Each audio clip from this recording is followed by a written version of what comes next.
Hey all, so back with another Spotlight with Context, and today we are talking about Jack-o'-lantern. For those of you asking which version of the character this is, I will say the bio just says Jack in quotes, so I don't have a name for you. But this is, he's tech, trained as a master assassin. I've been told that that ties him specifically to a Agent Venom storyline, so do with that what you will. But I'm just going to go ahead and jump into the champion attributes here. Damage of 4. This character is designed to put out a fair amount of damage in a couple specific forms, and there's some skill expression there, but it's decently reliable if you get some of that down.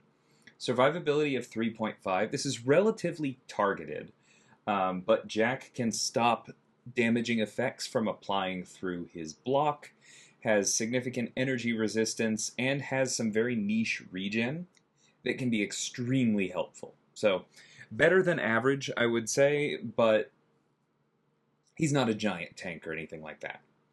Ease of use 4. I did mention earlier that there is some skill expression here, basically to keep Jack rolling, but at the same time, you don't really have to do anything fancy for short fights for just the basic payout. You can kind of go special 1, special 2, and it'll be fine. Utility of 4, there's a fair amount here, and I'm going to be completely upfront. A big part of the reason that there's so much utility here is because Jack is aimed pretty squarely at Onslaught, and to counter Onslaught, you need some extra stuff. So we'll kind of go over that as we go. And then Defender Strength of 1.5, not really a whole lot going on here. Don't get hit, right? If you get hit by somebody with a damage attribute of 4, it's probably going to hurt, but not much more than that. So, touching on strengths, we have the Inflamed passives. These bring with them a number of other strengths, right? Boosts your critical damage rating, extra ability accuracy, energy resistance. You're able to stop those things through your block, like we talked about. You want the Inflamed passives to generally be high as a way of juicing up the rest of your utility. Blanket reverse controls immunity is very helpful. I already mentioned Onslaught. You can push him to the special 2 quite easily. Multiple damage types, I wouldn't necessarily put it that way. It's usually Incinerate, right? There is Poison if you need it. But then the Incinerate is just swapped out for Plasma against mutants. We've seen that before, but it does mean that you don't have to worry as much about some of the most common Incinerate immunity. And then Jack can parry projectiles, so you can parry characters that have non-contact mediums without having to worry about it. Now, weaknesses, if your opponent purifies debuffs, you have ways to deal damage, right? It's not that all of Jack's damage is in these big special 2 debuffs, but it is the cash out. And so if you lose some of them, that will hurt. Incinerate immunity from non-mutants is definitely a huge problem. And then if you swap out the Incinerate for Plasma against mutants, both of those are still energy damage. So if you're facing somebody with very high energy resistance, Jack will kind of grind to a halt. Now getting into the abilities themselves. Jack-o'-lantern's assassin training grants him immunity to reverse controls. We already talked about that. This is not psychic shielding. This is immunity to reverse controls. It will work everywhere controls are reversed within the current game. He is also completely immune to Incinerate, so some light hazard shift utility. And he can parry non-contact attacks like we talked about. So your Ebony Maws, your Onslaughts, if you do want to parry him, he doesn't stop the Daunted, but that's still an extra bit of security in certain fights. We'll kind of talk about that as we go. This comes up quite a bit, right? When Jack would land a critical hit, he instead inflicts an instant Incinerate, dealing a burst of energy damage. Against mutants, those Incinerates are instead Plasmas, right? So he's yet another tech champion that does not land crits naturally, but instead has a replacement effect for his critical hits. In this case, it's an Incinerate. Now, I do want to clarify, this instant Incinerate is not directly replacing the damage that a critical hit would have done. And the difference that makes is that this Incinerate is the same size on both medium and light attacks. You don't really have to worry about a difference between them. Any hit is going to do this same Incinerate burst regardless of the base damage of the hit. But all of those and all of Jack's other personal damaging effects improve with critical damage rating. So anything that's going to give you crit damage rating, such as stat focus or things in this kit we'll get to later, will improve those instant incinerates, plasmas, and the poisons we'll get to later on. So we already mentioned inflamed passives once. As you can see here, these stack up to 15, and Jack gets an inflamed passive for every 3 damaging effects of any kind the opponent gets, or for any 3 passive damaging effects that Jack is inflicted with. So you can't use this to just ramp against Hazard Shift, although it does mean a defending Jack will ramp more quickly on a Hazard Shift node. But it does mean if you have any kind of passive damaging effect coming in, whether that's Onslaught's Neuroshocks or like Ebony Maw's Degens, anything like that, when you get 3 of them, you'll get an inflamed passive. So you'll ramp both as these effects are coming in and as you are just landing your instant incinerates in your combos, right? So it's 4 every 3. So think about most champions have a crit rate somewhere in between 20 and 30%. I believe that's roughly where Jax is as well. I'm not going to go look it up because the exact number doesn't really matter here, and it's going to fluctuate based on challenge rating and all that. But the important point is that means you can basically count on getting an inflamed passive every 10 normal hits. And so every other combo, you're probably going to get one of these. You can get lucky and get one more often. There are also other ways to ramp them, but just so that you have kind of an idea of how often you should be getting them at the base. Now, for every inflamed passive, you get extra critical damage rating, so your future instant incinerates are better. You get extra ability accuracy. So this is up to 30% extra ability accuracy for all of your effects. So if you get to 8 of these, you can counter Domino. This can help you against Disorients, Hard Knock Life, anything like that. This also helps you out, again, against Onslaught because he reduces your ability accuracy a certain amount, and Jack can help get around that. Additionally, you get a fair amount of energy resistance. At 15 stacks, this is a real source of energy resistance and will help with anything based on that. While any one inflamed passive is active, the opponent's damaging effects suffer 100% reduced ability accuracy when hitting Jack-o'-lantern's block during special attacks, right? So this is any damaging effect, whether it be burst damage or passives with a duration, debuffs with a duration, any of those are going to get 100% reduced ability accuracy into Jack's block as long as they're applied via a special. Against mutants in particular, there's an additional 5% flat ability accuracy down per inflamed passive. And then you aren't protected against cosmics, so don't use Jack against somebody like Gore and think you can block the special too. Now, that's a little bit weird, so I'm going to spend some time on this, because yeah, this is targeted at Onslaught. The reason that this is this way is because in our game, flat ability accuracy modifications happen after non-flat ability accuracy modifications. Meaning that like you process all of your extra ability accuracy, all of that stuff, and then wherever the chance for the ability is, flat ability accuracy comes in then. This is why Ironheart doesn't fully stop Onslaught's Neuros into block. It's why Proxima Midnight doesn't, despite reducing ability accuracy by 200%.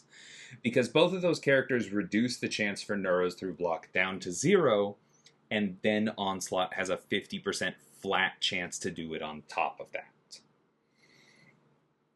Jack actually answers that, right? Because on top of his 100% non-flat reduction, which is normally enough, he also has up to 75% flat ability accuracy reduction that will stop Onslaught's Neuros. Now, it's difficult to get up to 10 inflamed and stay there to fully turn off Onslaught all the time, but that's okay because any Neuros that do come through your block are going to help ramp your inflames. and you're going to have other tools later on in this kit to deal with them on top of the energy resistance you already see here. So it can be a full shutdown, but I also just want to point out, even when it's not a full shutdown, it's a pretty major protection. And then lastly here, inflamed passives are paused during special attacks, that's either character's specials, and for 5 seconds when intercepting the opponent. So you don't necessarily have to intercept to play Jack, like I said, especially in shorter fights where you don't care as much about the inflamed passives starting to fall off. Because remember, they are 25 seconds. That's a decent amount of time as you're ramping. But in longer fights, you want to intercept. In shorter ones, you don't really have to worry about it. It just makes things that much better. Moving on to the next section, Jack's fourth light attack inflicts a non-stacking 20% cowardice debuff for 25 seconds. That's a pretty darn long cowardice, great for turning off somebody like Kitty Pryde. It's also just generally going to help you out by reducing special damage. You're already better at blocking specials. This is going to make them also not hit as hard. Plus it's a debuff, so a little bit of inequity. Generally makes Jack tankier, right? And then while they're suffering from a cowardice effect, mutant opponents in particular are less likely to activate their special 1, meaning that you can more reliably push Onslaught to his special 2. Now reminder, the special 2 isn't going to apply neuros through block in general. It doesn't have that extra flat ability accuracy the special 1 does. You don't have to worry about the non-damaging effects that the special 1 does. The main threat of the special 2 is that it has reverse controls built in, right? And Jack is immune to that, so using this cowardice to try and push an Onslaught or some other mutant to the special 2 is generally going to help you out. Moving on to the heavy attack, the first hit grants a pretty chunky precision passive for 3 seconds.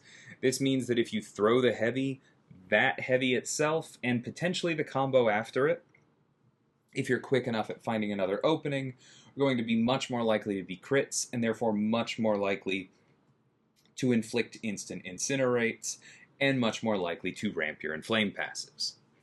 But the other thing this does is that it sets up the special 1, because to move on to that, the special 1 pauses all precision effects on Jack during this attack. So that applies to the short precision and the heavy. It also applies to the precision buff in the dexterity mastery. If you dex and then immediately go first hit of heavy cancel into special 1, you can have both the passive precision and the buff pause during it, again allowing you to ramp more inflamed passives and generally deal more damage because you're dealing more instant incinerates.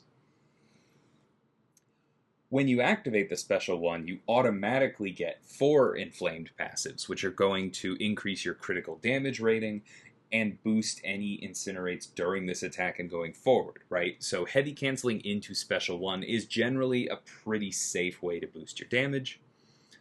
And then passive damaging effects inflicted during this special attack count as an additional +1 towards Jack's inflamed passive ramp, meaning that if you get 3 instant incinerates on this special 1, that's going to give you 2 inflamed passives instead of 1. Moving on to the special 2, this is your big payout. The final 2 hits each inflict 2 incinerate and poison debuffs. These are pretty short debuffs, only lasting for 3 seconds, but that means that they concentrate a lot of damage into that 3 seconds, and so they can close out a fight very quickly. Remember that because these are personal damaging effects, they benefit from critical damage rating. So the small amount of damage you see listed here is almost never going to be what you actually see on the opponent. These get very chunky, especially if you ramp Jack properly, and that's why I said special 1 into special 2 ends a lot of fights. You heavy cancel into the special 1, you get a bunch of inflamed, you throw the special 2, these debuffs do way more damage than they would if you weren't ramped, fight is over. Moving on to the special 3, this is a ramp special. You gain a non-stacking precision passive for 15 seconds that gives you a bunch of critical rating. It's going to be 3 times whatever Jack's base critical rating is, so that's going to be a lot more crits. and then you automatically get 12 inflamed passives and pause them for 5 seconds, bringing you to almost a full ramp and letting you hold on to it for a little while so that you can try and land some intercepts and just generally get rolling. Moving on to the signature ability, during the opponent's special attacks, you get a Bulwark buff, giving you extra block proficiency, making you even better at blocking specials. And then this is the big one. While suffering from any energy damaging passive, Jack regenerates a chunk of base health every half second, right? So this is a very similar effect to how Mr. Negative deals with degen damage. He doesn't fully turn off degen damage. He can when he's ramped, right? And similar here. But most of the time, the way Mr. Negative deals with degen damage is he just mitigates it. He cuts the potency way down, the way that Jack does with his energy resistance, and then he heals from it to make up the difference. That is how Jack deals with energy passive effects, right? They have to specifically be dealing energy damage, and they have to be passives, like Onslaught's Neuros. Anyone with passive shocks or incinerates or soul barbs, any of those are going to trigger this, right? But you'll be mitigating them with the energy resistance from the inflamed passives and then regenning a flat amount. Very often this is going to help you go net positive from having these effects on you.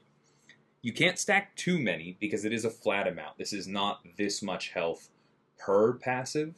But as long as you play a little bit carefully and don't stack too many on you, then this is going to be very, very helpful at keeping you topped up. It is not difficult to end a fight against Onslaught at a full yellow bar with Jack. So, moving on to our synergies, we have Tears in the Night with Werewolf, Kindred, and Morbius. Jack's Cowardice gets half again as strong. Werewolf, Kindred, and Morbius all inflict weakness debuffs by playing through their kits.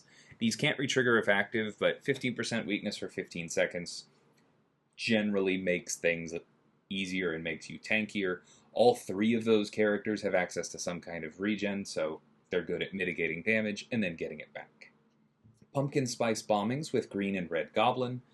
Jack's Special 2 only inflicts poison debuffs, fully replacing the Incinerates.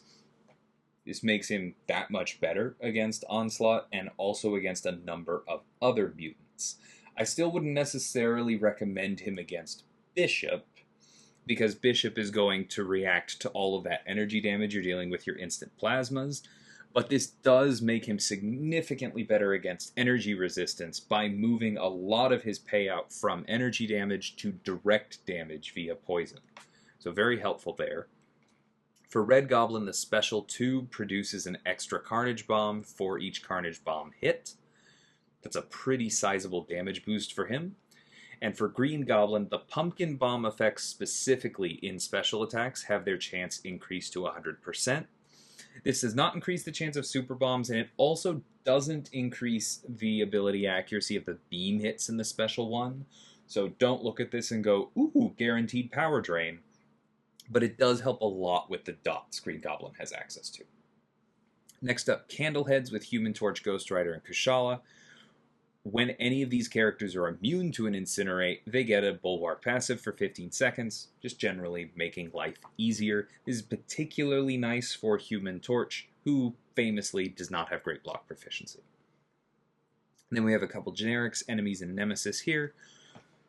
And that is pretty much Jack.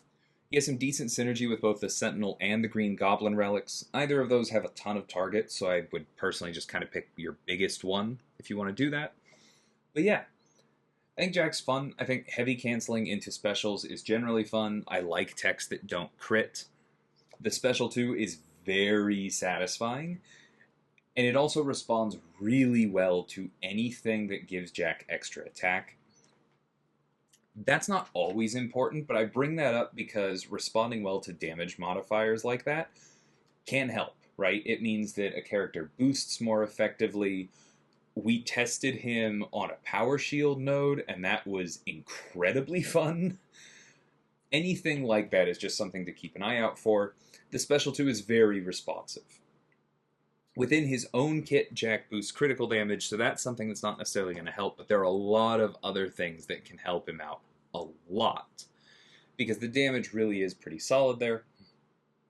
And then he has a lot of tools. Like I said, I'm not hiding the ball. A lot of them are aimed at Onslaught, but a lot of the things aimed at Onslaught are also powerful elsewhere in general, right?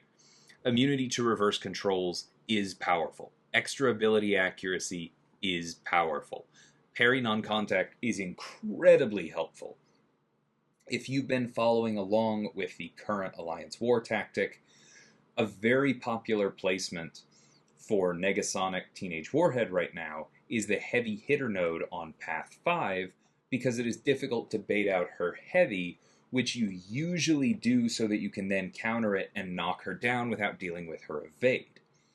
But that heavy hitter node makes her unstoppable for the duration of the heavy, and so it just becomes difficult to get openings against her. There are ways around it, but most of the characters in the tactic don't have a way to parry non-contact, or don't have a counter to unstoppable, etc. Jack is another option to parry non-contact, and is immune to her incinerates if you do get hit. Another great option for things like that, right? There are a whole bunch of reasons that crit replacers are generally good. I've mentioned this before, but the way that they work bypasses critical resistance, so you don't have to worry about that slowing down their damage. They normally don't care about heavily armored champions. Energy resistance is generally good. There are just a lot of things in this kit that I think are going to show up in little places that you might not quite expect, and be a lot more useful than just, ooh, this is good against Onslaught, right? So try and keep an eye out for applications for all the utility in this kit. And in the meantime, enjoy the fact that this guy just drops pumpkin bombs and the opponents explode, right? That's the short-term appeal, and it is very fun. So give Jack a try. Let me know in the comments what you're looking forward to. And until next time, thank you so much for watching, and take care.